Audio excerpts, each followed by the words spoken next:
April 19th, 2000. Gotham City.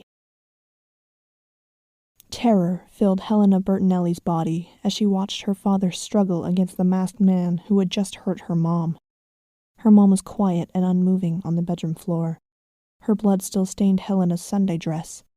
Her father told her to run, and run she did, finding solace in the corner of her papa's closet, legs curled and cheeks stained with tears. She flinched, a small scream escaping her throat as a bang echoed throughout the small room. She peered through the narrow slits of the closet door as her father collapsed, first slumping to his knees, then collapsing onto the bedroom floor. She saw the blood as it started leaking through his dress shirt onto the wooden floor, forever staining it a bright crimson. The masked man turned toward the closet, gun raised, when the window shattered. A rain of glass shards showered the gunman, and he was forced to protect his face with both hands. The moment he did so, a fist crashed into his sternum, knocking him off his feet and hurtling him backwards into the wall. Helena's savior turned to her, stepping closer and speaking, but she heard none of it. Her parents were dead. She was alone. July 23rd, 2016. 16 years ago, she lost everything. She likely would have died too had the Batman not inadvertently saved her.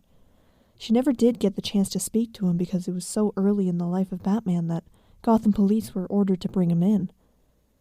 Helena had been put into Child Protective Services when the police found her in that closet, traumatized beyond belief. She was later taken to live with her uncle's nephew, Salvatore Asaro, in Sicily, Italy.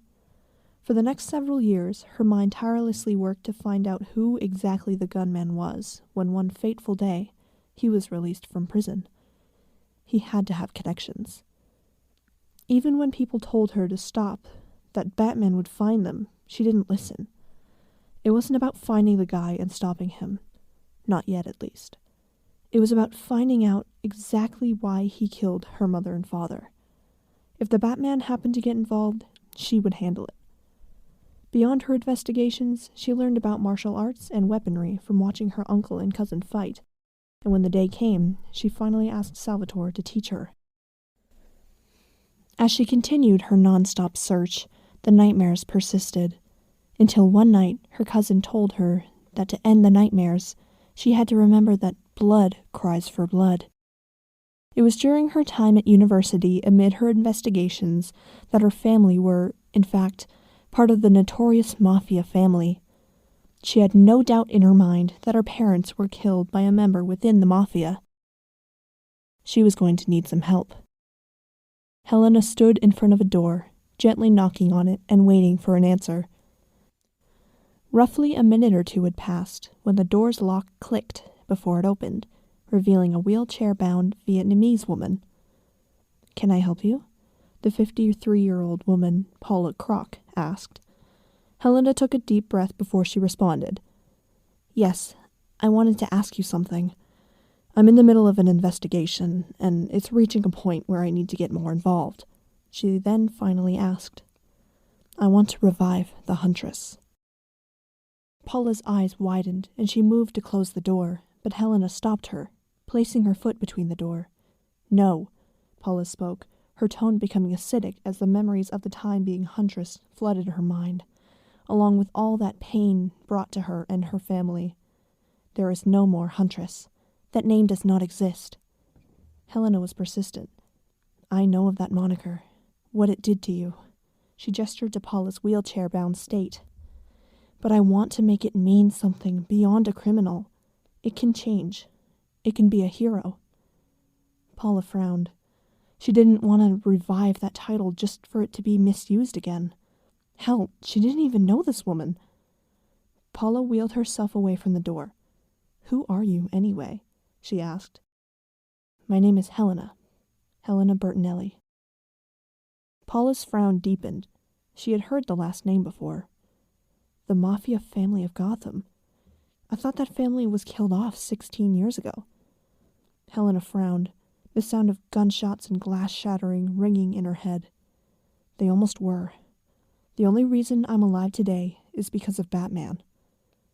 Paula looked at her, lips pressed into a thin line, before parting them and asking, "If I agree to let you carry my title, just what is your intention?" Helena knew this was coming. She had one shot to explain this. She took a deep breath. "My parents were killed 16 years ago. Ever since I turned 10, I've been trying to figure out why," she sighed, looking down. "I learned what my family was, who ordered the hit. A mafia leader named Stephen Mandragora. She had met the man before her parents died when she was 8 years old. The thought of his cold and evil eyes still made her skin crawl." She continued, her grip tightening on her bag.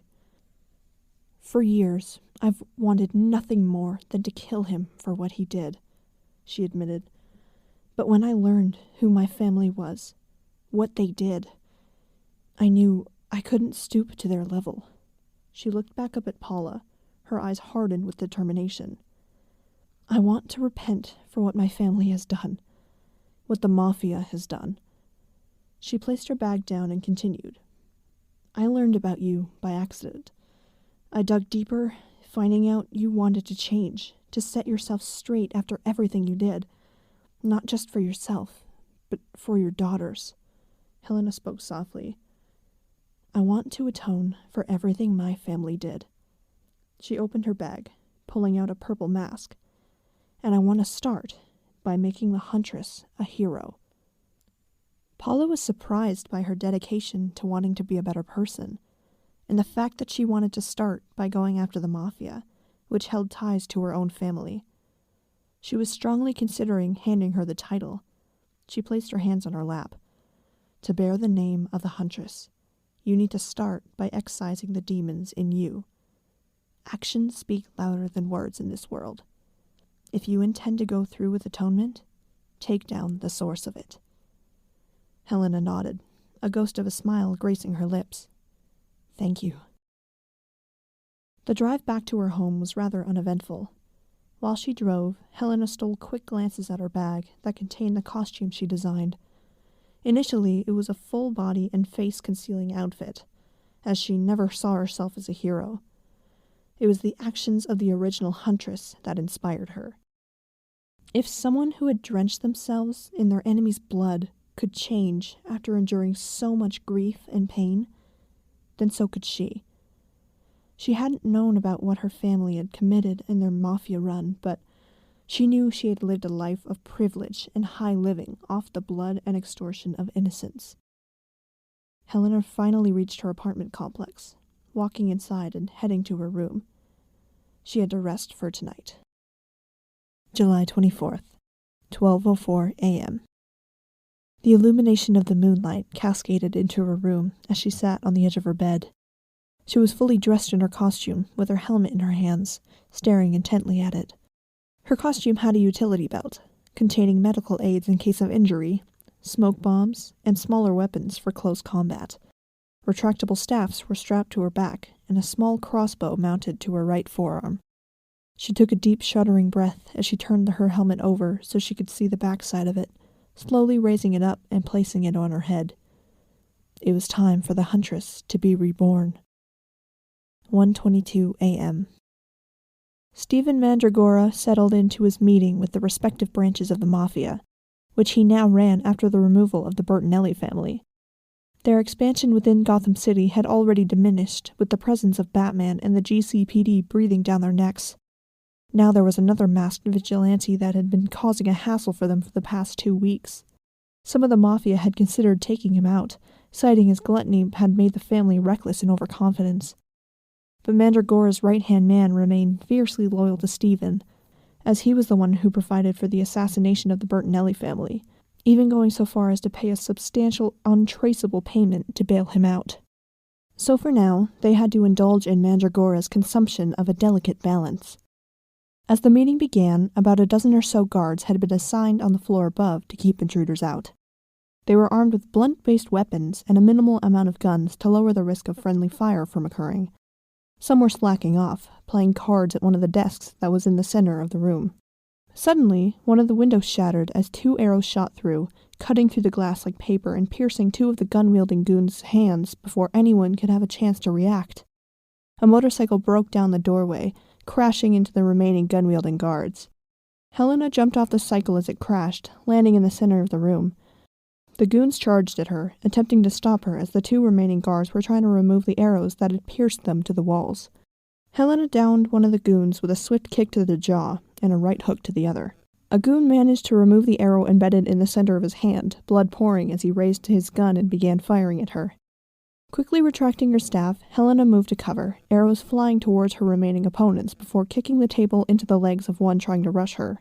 She continued hiding and returned fire. She pulled some smoke bombs from her belt and threw them to the floor, releasing a cloud that hindered the goon's vision of her.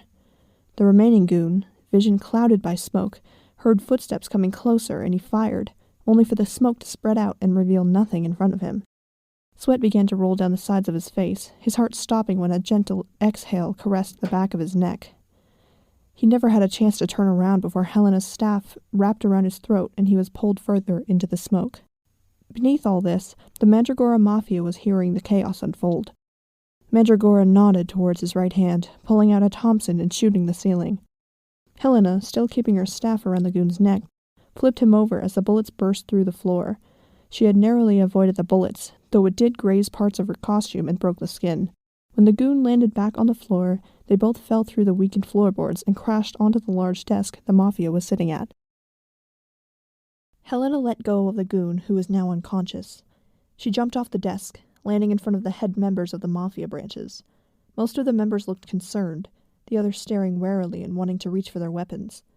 Stephen Mandragora, however, remained undeterred as he continued slurping down some oysters. He smirked at the woman standing before him. "My dear, your entrance was most impressive." "Police are already on their way." Helena scowled at his leering gaze. Mandragora gave another sly grin, slowly standing up, and the rest rose with him, his right hand taking a step forward to act as a second barrier between Helena and the desk that stood between them. The rest of the Mafia headed to follow Mandragora out of the room, one even raising their hat in a mocking gesture of good day. The right hand stood alone with Helena. Before anyone could say a word, Helena fired an arrow, aiming at one of Mandragora's legs, but the right hand caught it, slipping it between his fingers. His eyes never once broke contact with hers. "Years back," he said as the leaders left the room, "I was once put behind bars. I swore to never go back to that, and our generous leader made sure I paid my dues. I trained and bled to finally get this chance."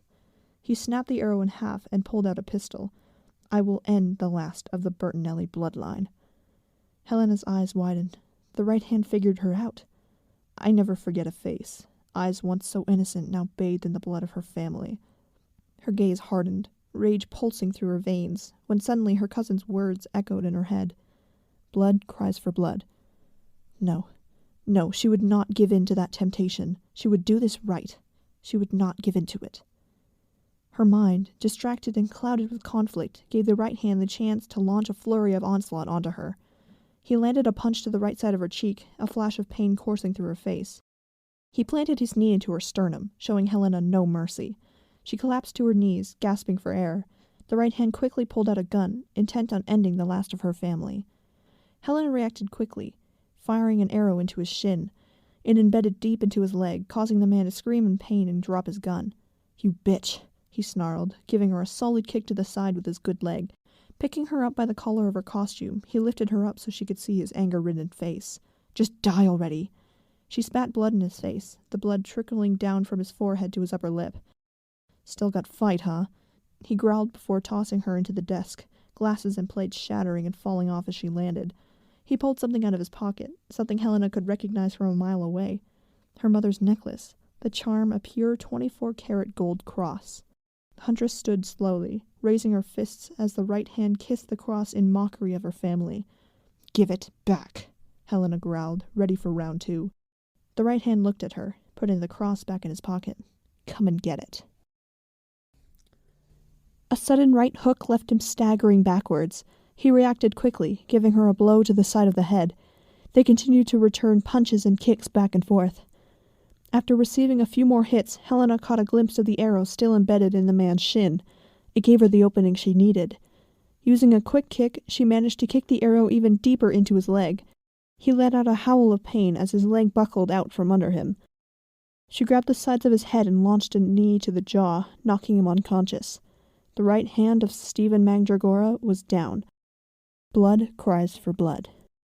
Helena took a breather, rubbing her temples as a throbbing headache became known. The echoes of her cousin's voice continued to play in her mind. She wouldn't succumb to it. She will not kill him, no matter what. All that was left was to apprehend Mandragora.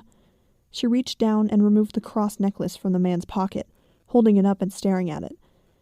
She was quickly interrupted when several gunshots went off. Helena glanced at the exit where the gunshots came from. She pocketed the necklace and raced to the source of the noise. What she saw when she reached the outside of the building wasn't a satisfying sight. There laid Stephen Mandragora, with blood pouring out of his mouth as several cars were already departing to get away from the scene. She wouldn't have a chance to catch them in time, but that wasn't her priority or even her current focus. It was the little boy that was currently holding Stephen's hand as tears ran down his cheeks. Helena noticed he looked a lot like Mandragora when he was younger. His son. That was his son. She knew what she needed to do.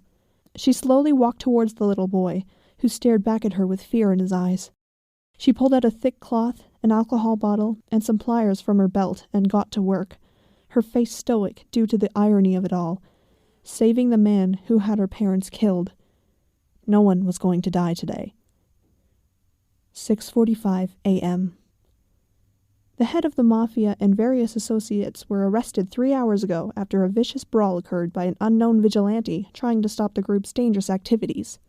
Aside from a few injuries handed to the associates and Stephen Mandragora currently in a critical condition with some wounds, GCPD found him in a stable condition with the son helping to prevent further bleeding. When asked for any comments, he responded, "Huntress saved my daddy." The TV was switched off as Paula set the remote down and turned towards Helena, who was using bandages to nurse her wounds. She smiled. "I know it wasn't easy for you." Helena looked up at her, a tight smile appearing on her face. "No, it wasn't." She paused. Do you ever move past what happened?" Paula smiled sadly as memories of her estranged husband came to her mind. No, you don't. Most days I wonder how I could ever live with myself knowing what I did, what my husband did to us." She looked at the picture of her daughters hanging on her wall. "But I'm reminded of why I keep moving forward. I have people that depend on me. Knowing that is enough for me to make it to the next day." "You ever think I'll find someone like that?" Helena asked softly. Paula responded, nodding. "Yes, I believe you will, Huntress." Helena smiled, but it quickly faded as she remembered something. She pulled out her mother's necklace from her pocket. She gently grabbed Paula's hand and placed it in her palms. "Here. Think of this as a fresh start for you and your family." Paula was surprised. "But this is your mother's." Helena nodded. "Yeah, but I want to give back any chance I get. It's the least I can do." Helena stood as Paula took it, wrapping her hands around it. "Thank you, dear. I'll see you again sometime?" Helena nodded. "Of course." She picked up her bag and saw herself out. She stepped out of the house and onto the driveway. "You did the right thing," a gruff voice called. Helena stopped. "Batman." Batman jumped down from where he was perched and walked over to her. "Trust me, taking this step is a good start for you. I've been faced with that exact temptation myself, wanting to kill the one who hurt you the most," Batman said. Helena clutched her bag. "What do you want from me?" she asked. Batman remained stoic as he answered, "An offer, to help with fighting for a common good." Helena contemplated this, and was just about to answer before a static sound came from Batman's mask. "Batman, come in!" A voice spoke over a radio frequency. Batman activated it and responded. "Commissioner?" "No, it's Harvey. Commissioner Gordon has been kidnapped by the Joker, and Barbara's been shot."